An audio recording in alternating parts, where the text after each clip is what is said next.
छोटा नागपुर पठार के बारे में आज हम लोग अच्छे तरीके से समझेंगे कि देखिए यह जो है गोंडवाना काल के निक्षेपों से निर्मित यह आपका छोटा नागपुर पठार बना ही है कहाँ पर।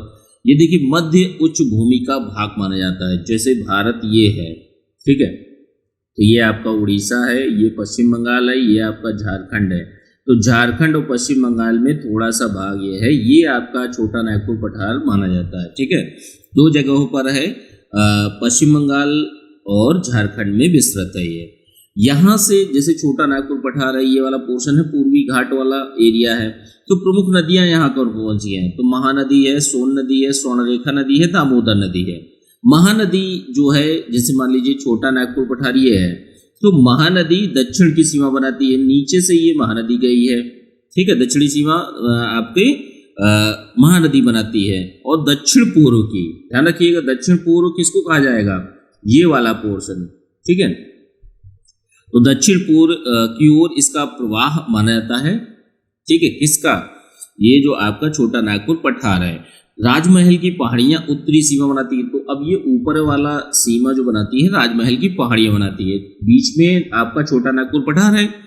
अब है क्या कि यह एक अग्र गंभीर पठार है। तो अग्र गंभीर क्या होता है कि जिसमें ढाल जो होता है तीव्र स्कार्पों के रूप में होता है, ठीक है। अब देखिए इसमें जैसे ये है आपका जो छोटा नागपुर पठार का है, ऊपर है आपकी राजमहल की पहाड़ियां और नीचे है आपको दामोदर नदी, ठीक है, दक्षिणी सीमा बनाती है। ढाल किधर की ओर है? दक्षिण पूर्व की तरफ है। तो अब इन चीजों को, जैसे आप ये बने बनाए नोट्स हैं, इनको आप लोग बेहतर तरीके से देखना स्टार्ट करिए। एक बार देखेंगे, दो बार देखेंगे, अच्छे से आप रिवीजन कर सकते हैं। आपको अलग से कुछ करने की जरूरत नहीं रहेगी, ठीक है। और क्या चीजें हैं कि जैसे उत्तर में क्या है? उत्तर में हजारीबाग का पठार है, कोडरमा का पठार है। तो जैसे छोटा नागपुर पठार है, तो इसके ऊपर क्या है? ऊपर उत्तर में हजारीबाग का पठार है, कोडरमा का पठार है। और दामोदर नदी के दक्षिण में रांची का पठार है। दामोदर नदी ये है दक्षिण में, इसी के और नीचे आ जाइए तो रांची का पठार है। और ये जो दामोदर नदी है, तो ये भ्रंश घाटी में बहती है, ठीक है। दरार के माध्यम से, दरार जो भ्रंश पड़ जाती है, जैसे एक ये चट्टान है, बीच में एक दरार पड़ जाए, ये दरार बहुत बड़ी होती चली जाए, एक घाटी का रूप ले ले, ठीक है, तो इसे भ्रंश घाटी बोलते हैं, ठीक है। अब यह जो छोटा नागपुर पठार है, तो छोटा नागपुर पठार जो है ग्रेनाइट एवं नीच चट्टानों का बना हुआ है। तो इन चीजों, मुख्य चीजों को आप लोगों को ध्यान रखना है। जैसे आपसे पूछ लिया जाए छोटा नागपुर पठार को 125 शब्दों में लिखिए, तो आप इजीली लिख सकते हैं। 50 शब्दों में लिखना है तो भी लिख सकते हैं, 25 शब्दों में लिखना है तब भी लिख सकते हैं, ठीक है। तो हर तरीके से आप मैप के माध्यम से भी बना सकते हैं, ठीक है। एग्जैक्टली जैसे चीजें आप वहाँ मैप के माध्यम से चीजें आपको ऐसे ही ड्रॉ कर सकते हैं। अब अगली चीज क्या है? अगला जो पठार है वो है मेघालय का पठार। देखिए मेघालय के पठार की जहाँ तक बात करते हैं, तो आपका पूर्वोत्तर राज्यों में है। और ये पहले आपका इधर छोटा नागपुर पठार का ही भाग माना जाता था, लेकिन अब ये खिसक कर मूवमेंट करके उधर पहुंच गया है, ठीक है। ये कई वर्षों की प्रक्रिया के बाद हुआ है। प्रायद्वीपीय पठार का भाग माना जाता है ये। प्रायद्वीपीय पठार का मतलब ये हो गया, ये आपका ये एरिया जो है प्रायद्वीपीय पठार का, तो ये यहाँ पर कहीं पूर्वोत्तर राज्यों में आपका मेघालय का पठार माना जाता है, ठीक है। अब इसको शिलांग के पठार की भी संज्ञा दी गई है। शिलांग के पठार की भी संज्ञा दी गई है। इसमें 3 पहाड़ियां हैं, ठीक है, गारो, खासी, जयंतिया। देखिए शिलांग के पठार, मेघालय के पठार को शिलांग का पठार भी कहा जाता है। भ्रंशन के कारण मालदा गैप से अलग हुआ है भारत से। मालदा गैप से भारत से अलग हुआ। क्षेत्रफल की जहां तक बात कर लेते हैं तो 35,291 वर्ग किलोमीटर है। ऊंचाई 610 से 1830 मीटर के बीच में है। और पठार के पश्चिमी सिरे पर ये वाला सिरा गारो है, मध्य में खासी है और सबसे लास्ट में जयंतिया है। ध्यान रखिएगा, पूर्व में जयंतिया है, मध्य में खासी है और इधर पश्चिम में क्या है? पश्चिमी सिरे पर गारो पहाड़ियां हैं। कैम्ब्रियन पूर्व की ग्रेनाइट और नीच शैलों से बना है। बस थोड़ा सा डिवीजन आप लोगों को समझना है। उच्चतम शिखर जो माना जाता है मेघालय के पठार का, तो वो शिलांग शिखर के नाम से जाना जाता है। 1965 मीटर की ऊंचाई है इसकी। अब देखिए दक्कन के पठार की बात कर लेते हैं। तो देखिए दक्कन के पठार की आकृति ये है आपका दक्कन का पठार। ये पूरा का पूरा मैप के माध्यम से बेहतरीन तरीके से आप लोग समझ सकते हैं। एक बार में ही देखने पर आप लोगों को स्थिति बिल्कुल पता लग जाएगी। इसीलिए सारी की सारी चीज़ें मैप के माध्यम से आप लोगों को कराई जा रही हैं। अब देखिए इसकी आकृति कैसी है, देखने से ही लगता है त्रिभुजाकार है। ठीक है, इसमें कोई सोचने समझने की बात नहीं है। त्रिभुजाकार है और निर्माण जो है क्रिटेशियस काल में हुआ है। विस्तार जो है 7 लाख वर्ग किलोमीटर में है। पूर्वी पश्चिमी घाट, सतपुड़ा, मैकाल, राजमहल की पहाड़ियां, ये सारे के सारे मिलकर जो है आपका क्या बनाते हैं, दक्कन का पठार बनाते हैं। ये इसकी विस्तार कहाँ कहाँ है, महाराष्ट्र में है, मध्य प्रदेश में है, अधिकांशतः महाराष्ट्र है, मध्य प्रदेश है, छत्तीसगढ़ है, उड़ीसा है, आंध्र प्रदेश है, कर्नाटक है, तमिलनाडु है। तो इन राज्यों में आपका दक्कन का पठार फैला हुआ है।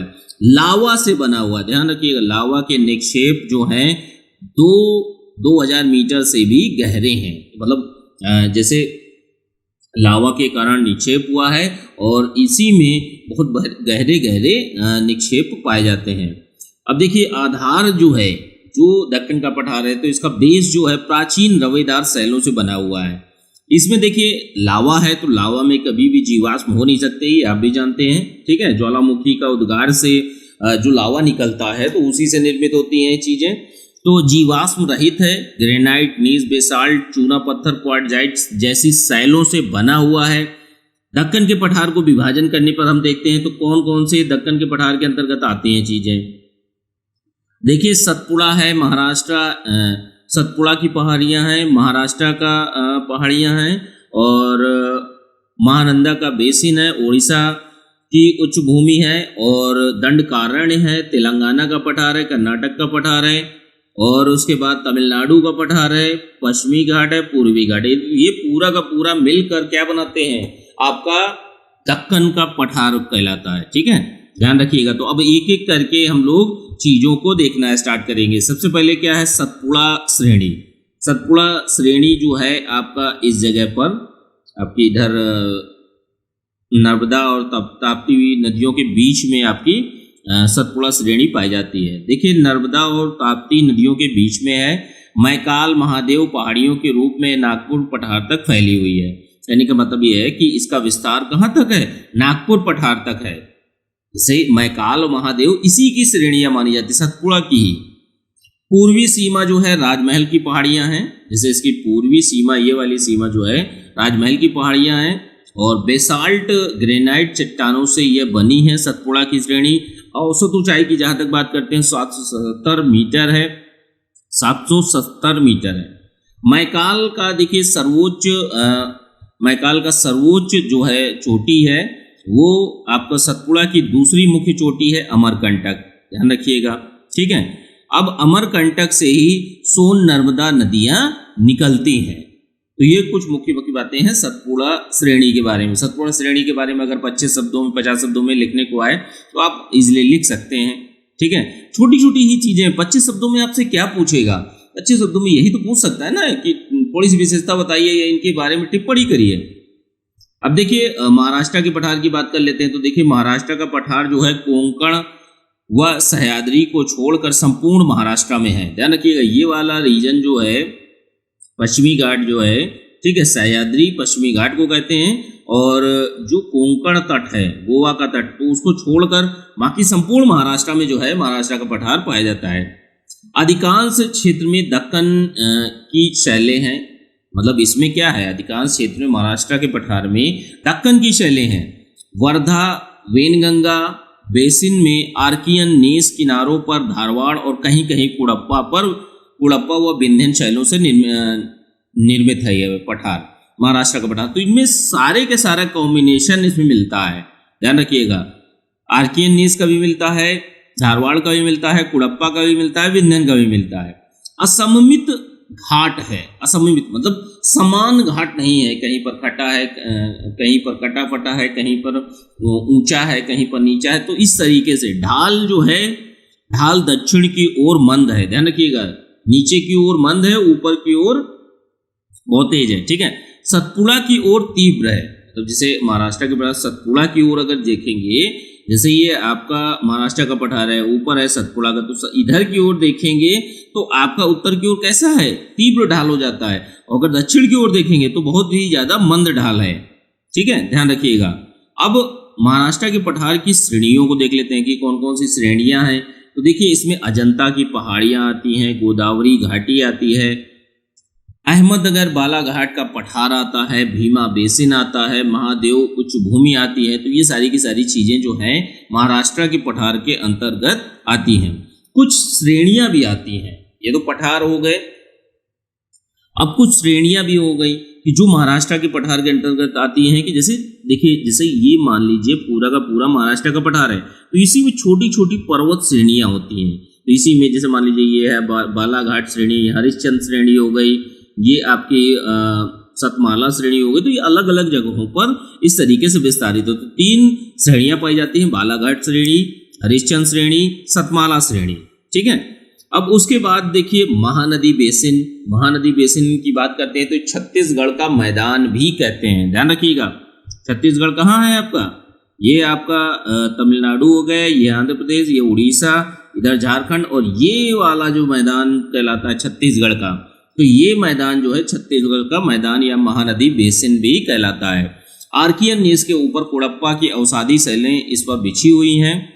उत्तरी सीमा की जहाँ तक बात कर लेते हैं तो उत्तरी सीमा जैसे आपका ये मान लीजिए आपका महानदी बेसिन है। अब इसके उत्तरी सीमा पर लोरमी का पठार है, पेंड्रा का पठार है, छुरी की पहाड़ियाँ हैं, रायगढ़ की पहाड़ियाँ हैं। तो ये सब जो महानदी बेसिन है तो उसके ऊपर है, ध्यान रखिएगा।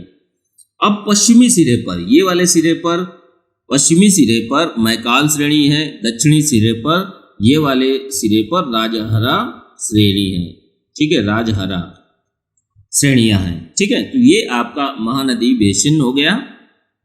अब इसके बाद में आज का लास्ट टॉपिक है उड़ीसा की उच्च भूमि। तो ये देखिए, उड़ीसा है कहाँ पर, इसको ऐसे देखते हैं, ये आपका तमिलनाडु हो गया, ये आंध्र प्रदेश हो गया, ये वाला पोर्शन जो है उड़ीसा कहलाता है। ठीक है, ऊपर पश्चिम बंगाल है। तो अब उड़ीसा क्षेत्र में गरजात की पहाड़ियां पाई जाती हैं। उत्कल तट, देखिए ये आपका कोरोमंडल तट होता है, ये मालाबार तट है। ठीक है, तो ये वाला तट जो है, ठीक, उत्कल तट, ये वाला उड़ीसा के तट का बगल उत्कल तट है। ठीक है, उत्कल तट के सहारे यह जो गरजात की पहाड़ियां विस्तृत है, उड़ीसा की उच्च भूमि विस्तृत है, और छत्तीसगढ़ आंध्र प्रदेश में यह विस्तृत है। ध्यान रखिएगा। तो इस तरीके से ये चीजें चली हैं। ठीक है, छत्तीसगढ़ और आंध्र प्रदेश में विस्तृत है, इतना ध्यान रखिएगा।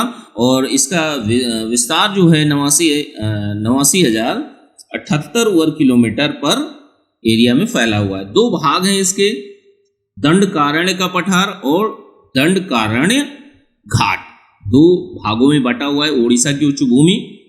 इसमें बस्तर का पठार भी कहा जाता है और कालाहांडी का पठार आता है।